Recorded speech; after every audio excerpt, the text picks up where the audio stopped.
Al mirar a un niño a los ojos, vemos a un amigo, hija o hijo de Dios, que estuvo con nosotros en la vida premortal. El privilegio culminante de un esposo y una esposa que pueden tener hijos es proporcionar cuerpos mortales para esos hijos espirituales de Dios. Creemos en las familias y creemos en los hijos. Cuando a un esposo y a una esposa les nace un hijo, están cumpliendo parte del plan de nuestro Padre Celestial de traer hijos a la tierra.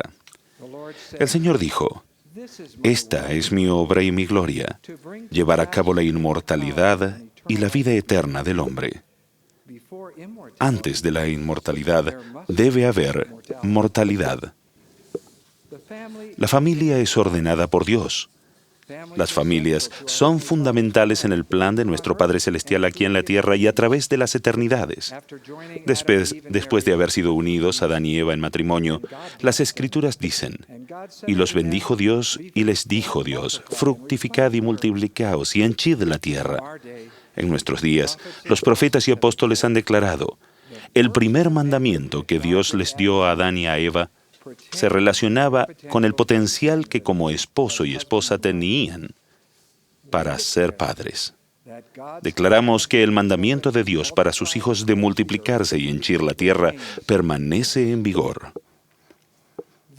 Este mandamiento no se ha olvidado, ni se ha desechado en la Iglesia de Jesucristo de los Santos de los Últimos Días. Expresamos profunda gratitud por la enorme fe que demuestran los esposos y las esposas, especialmente nuestras esposas, en estar dispuestas a tener hijos. Cuándo tener un hijo o cuántos hijos tener son decisiones privadas entre el esposo, la esposa y el Señor. Estas son decisiones sagradas, decisiones que se deben tomar en sincera oración y realizarse con gran fe. Hace años, el elder James O. Mason, de los 70, me compartió el siguiente relato. El nacimiento de nuestra sexta hija fue una experiencia inolvidable. Al contemplar esta bella y nueva hija en la nursery, poco después de que nació, claramente oí una voz decir: «Aún vendrá otro más, y será un varón». Imprudentemente, fui de inmediato al lecho de mi esposa, que estaba absolutamente exhausta, y le di las buenas noticias. No escogí el mejor momento para decírselo. Realmente fue algo inapropiado de mi parte. Año tras año, los Mason esperaban la llegada de otro niño. Pasaron 3, 4, 5, 6, 7 años. Y por fin, 8 años después, nació su séptimo hijo, un varón. Esta es la familia 37 años más tarde. El pasado abril, el presidente Thomas S. Monson declaró: «Si bien antes las normas de la Iglesia eran casi todas compatibles con las de la sociedad, ahora nos divide un gran abismo que cada vez se agranda más». El Salvador de la humanidad se describió a sí mismo diciendo que estaba en el mundo sin ser del mundo. Nosotros también podemos estar en el mundo sin ser del mundo al rechazar los conceptos falsos y las enseñanzas falsas y ser fieles a lo que Dios nos ha mandado. Muchas voces del mundo de hoy disminuyen la importancia de tener hijos o proponen que se demoren o que se limiten los hijos en una familia. Recientemente mi hija me habló de un blog escrito por una madre cristiana que no es de nuestra fe y que tiene 5 hijos. Ella comentaba: «Al crecer en esta cultura, es muy difícil obtener una perspectiva bíblica en cuanto a la maternidad. Los hijos ocupan un lugar inferior que el ir a la universidad, ciertamente inferior que el viajar, inferior aún al poder salir por las noches a divertirse o poner el cuerpo en forma en el gimnasio, inferior a cualquier trabajo que uno pudiera tener o que esperara tener». Y después agrega: «La maternidad no es un pasatiempo, es un llamamiento. Uno no colecciona hijos porque nos parezcan más bonitos que los sellos postales. No es algo que hay que hacer si se las arregla para encontrar el tiempo.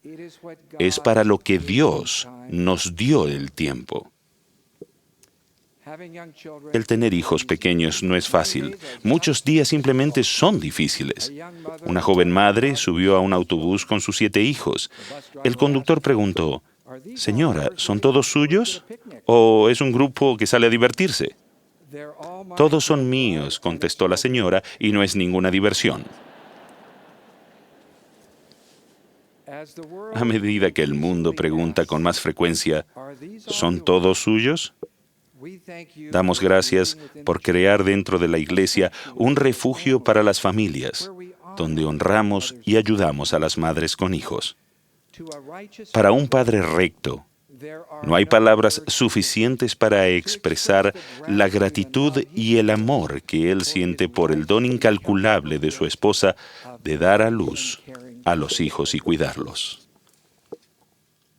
El elder Mason tuvo otra experiencia pocas semanas después de que se casó, lo cual lo ayudó a poner en orden las prioridades, y en orden especialmente sus prioridades y responsabilidades familiares. Él dijo: «Mary y yo habíamos llegado a la conclusión de que para que yo pudiera terminar mi carrera de médico, ella tendría que seguir trabajando.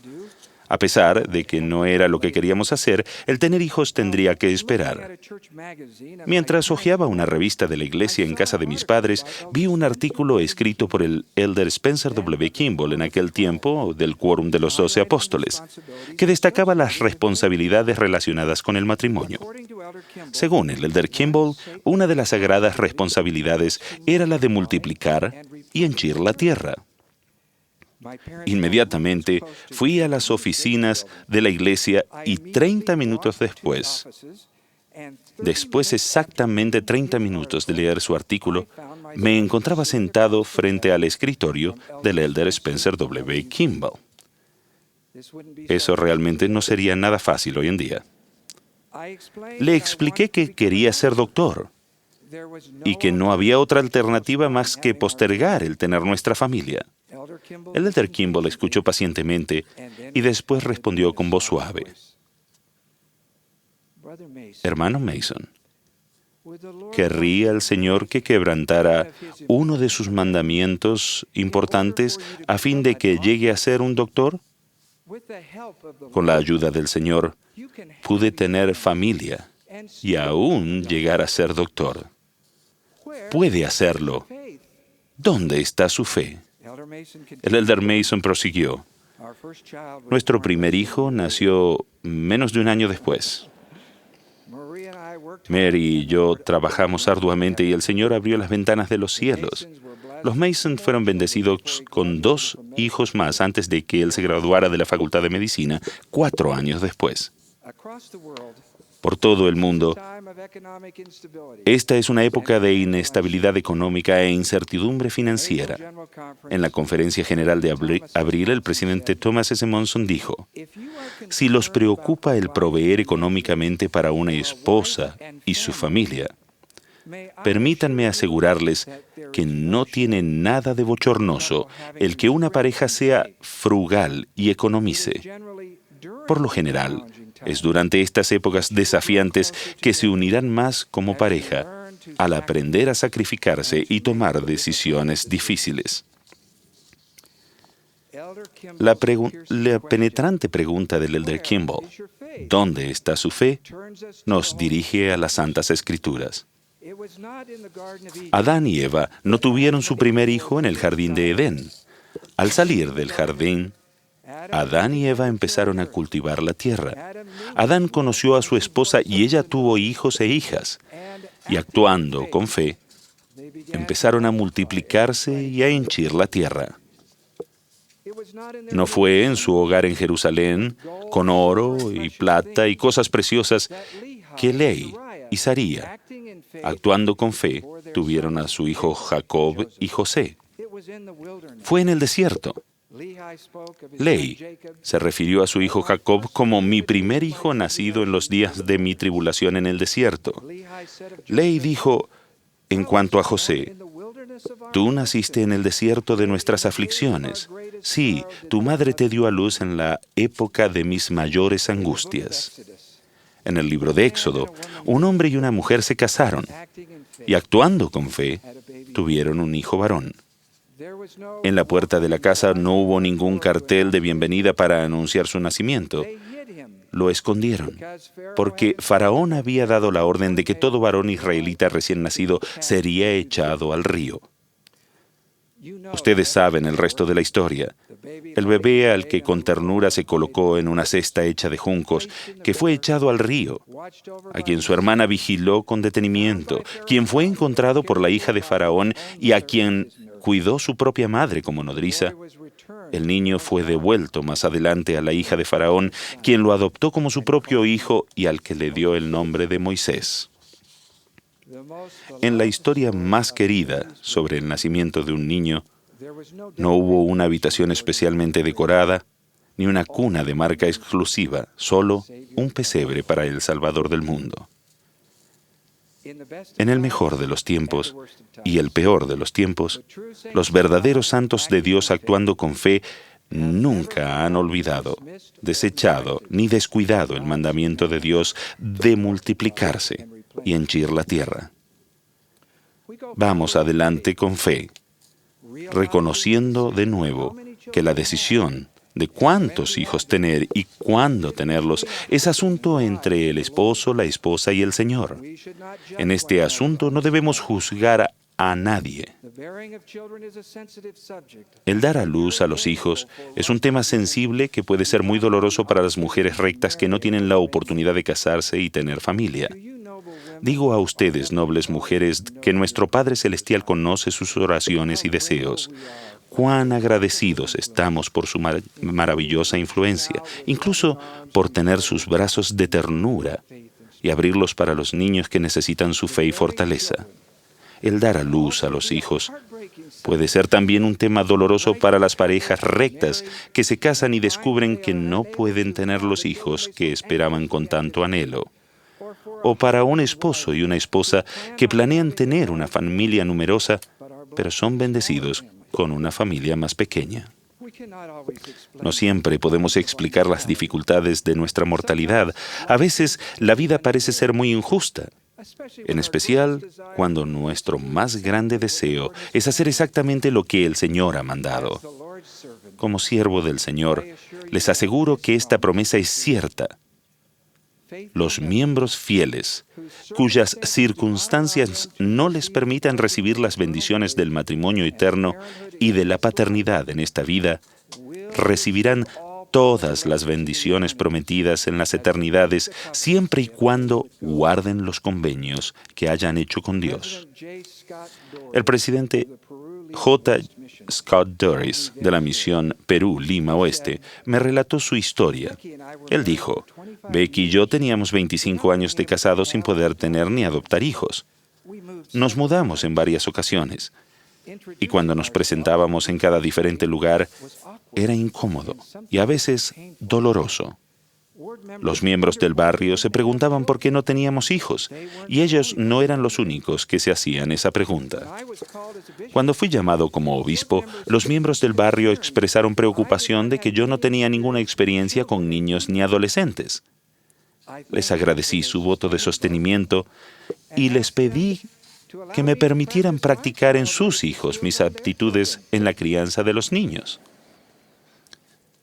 a lo cual accedieron con mucho amor.